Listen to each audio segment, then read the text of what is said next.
Did America's CIA use Pakistan's ISI to foment trouble in India in the 1970s? Let's talk about CIA's role in encouraging Sikh separatism in India. I am Gaurav Sawant, and the topic today is very disturbing. The United States is India's strategic partner.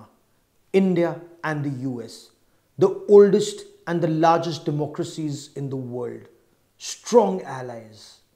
But was this the case each time? And let's also talk about US defending a declared, proclaimed offender and a terrorist from India, Gurpatwant Singh Pannun, living in New York in the United States of America, having a dual citizenship, American citizenship and Canadian citizenship. Why is America protecting Gurpatwant Singh Pannun, a terrorist in India? Let's go back into history. 1971. B. Raman, a former additional secretary in the Research and Analysis Wing, late B. Raman, he wrote a book, and in that book he writes that it was the Richard Nixon administration in 1971 that, along with Yahya Khan, the military dictator and ruler of Pakistan, Yahya Khan and the Richard Nixon administration, they came together to foment Sikh separatism in the Indian state of Punjab. It's very clear.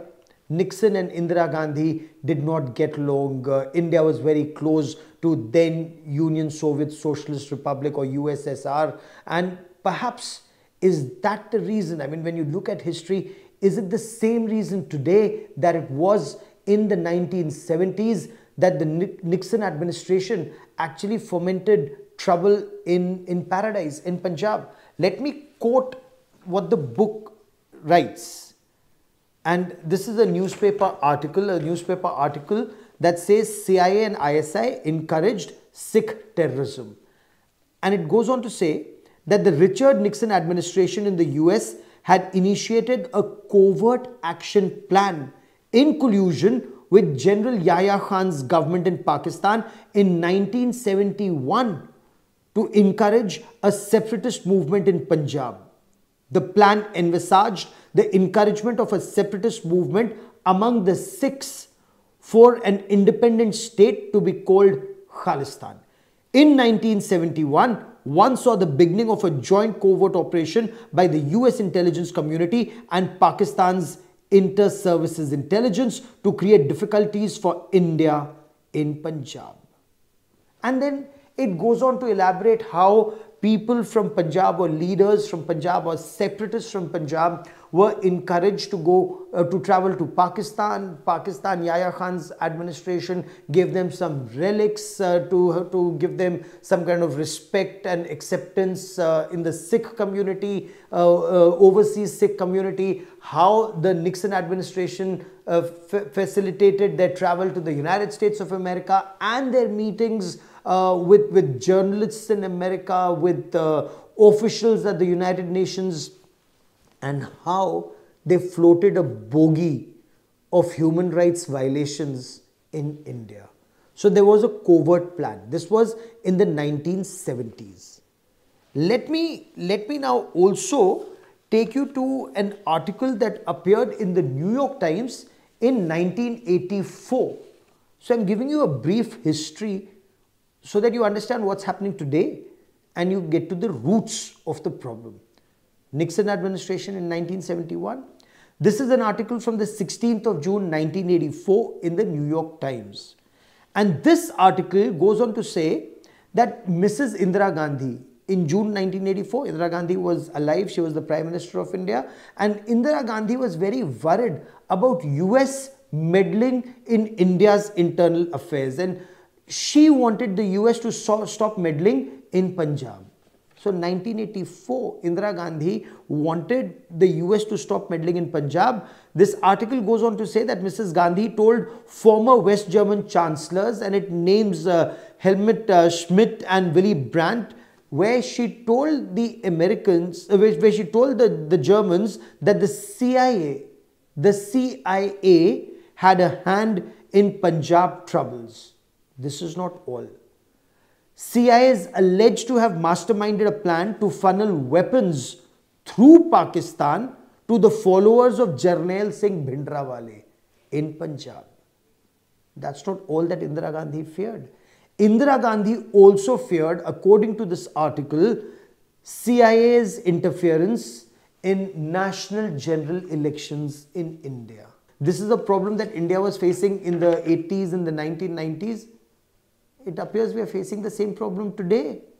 It's the Narendra Modi government in India in 2023. Our missions are being attacked in San Francisco. Our missions are being attacked in Canada. Our missions are being attacked in the United Kingdom. Our missions are being attacked in Australia. And these countries claim to be first world countries, rule-based order, democracies. I mean, it's such a sham. But let me also give you an example.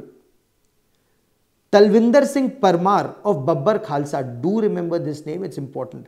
Talvinder Singh Parmar of Babbar Khalsa, a sacked sawmill worker in Vancouver in Canada. Remember the name, remember the place, remember the country. Talvinder Singh Parmar of Babbar Khalsa, a sacked sawmill worker in Vancouver in Canada, who was wanted in several cases in India, like the Nirankari massacre, and had been making threatening statements against Indira Gandhi, was arrested while travelling from Zurich to West Germany, following an Interpol alert. The German authorities not only did not hand him over to the CBI team, which had rushed to Bonn to take him into custody, he was then sent back to Vancouver. One part of the problem. Let me come to the bigger sin, not a problem. Let me now get you to the sin that took place. 2 years later, Parmar played an active role in the conspiracy which led to the blowing up of Air India plane Kanishk, killing over 300 passengers. The West German authorities cannot escape a major share of the responsibility for this colossal tragedy. Now, a former RAW officer may think it's a tragedy. I think it's sin. Had Germany taken action then, or let me give you another bit of information. Had this Justin Trudeau's dad, who was then the Prime Minister of Canada, had he taken action against these Khalistani terrorists on his soil, when India was repeatedly alerting them that there are intelligence inputs that an Air India plane will be targeted by Khalistani terrorists, had that action been taken, had additional security been provided, had those terrorists been arrested, then those 300 plus lives could have been saved in Canada in that Kanishk AI-182 bombing. And the second bombing, fortunately, many lives were saved because that bomb, it exploded prematurely at the Narita International Airport in Japan. Sadly, 2 Japanese baggage handlers were killed in that terror attack. But no action taken against that Khalistan terror network in Canada. First world country, rules-based order. And now, this Gurpatwant Singh Pannun, what did he say recently? Gurpatwant Singh Pannun very recently said, do not travel by Air India after the 19th of November. This is the year of the Lord 2023 when he's saying this. Do not travel by Air India because jaan ko khatra ho sakta hai. Jaan ko, your life could be in danger. And now they're giving some spiel that he's saying that it's an economic blockade.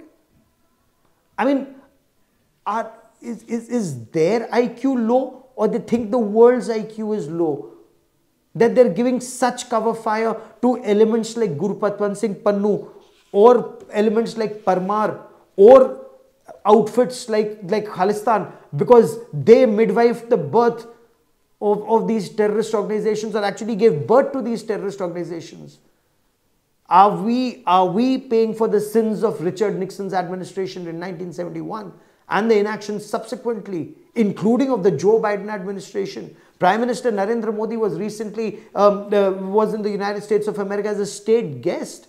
And Joe Biden described India-US relationship as the most defining strategic partnership or the most defining partnership of the 21st century. Is this how you stab a partner in the back, by not taking action against Khalistani terrorists on your soil and trying to palm them off as citizens of your country? I want to understand, are the sins of Gurpatwant Singh Pannun any less because of the color of his passport? So should Osama bin Laden have taken an American passport, and had he taken an American passport, Americans wouldn't have bombed him or killed him with that raid that took place at Abbottabad? Or Ayman al-Zawahiri should have just taken an American passport instead of hiding in Kabul. He could have been sitting comfortably in New York and Manhattan. Or even now, Hafiz Muhammad Saeed and Zakir Rahman Lakwi and that professor of and that Maulana of terror, Masood Azhar, they should just pick up US passports and live comfortably in Manhattan. They'll be safe because they're American citizens. Nobody should target them. Is that what first world rules-based order countries believe in? Or, like Nixon was trying to teach Indira Gandhi a lesson for being close to then Soviet Union, is that what America is trying to do with India for not cutting ties with Russia despite the Ukraine conflict? Are these games being played? These are very serious issues. But perhaps all those who are trying to put India in the dock and standing with a terrorist, they should answer this. If the United States had taken action against Gurpatwant Singh Pannun and the Khalistani terrorists, if Justin Trudeau had taken action against Niger and dismantled the Khalistan terror network operating from their countries on the repeated messages sent from India, then this situation would not have arisen in the first place. Because friends don't stab each other in the back, especially when lives of civilians are at stake. For more informative videos like this, keep watching India Today News Mo.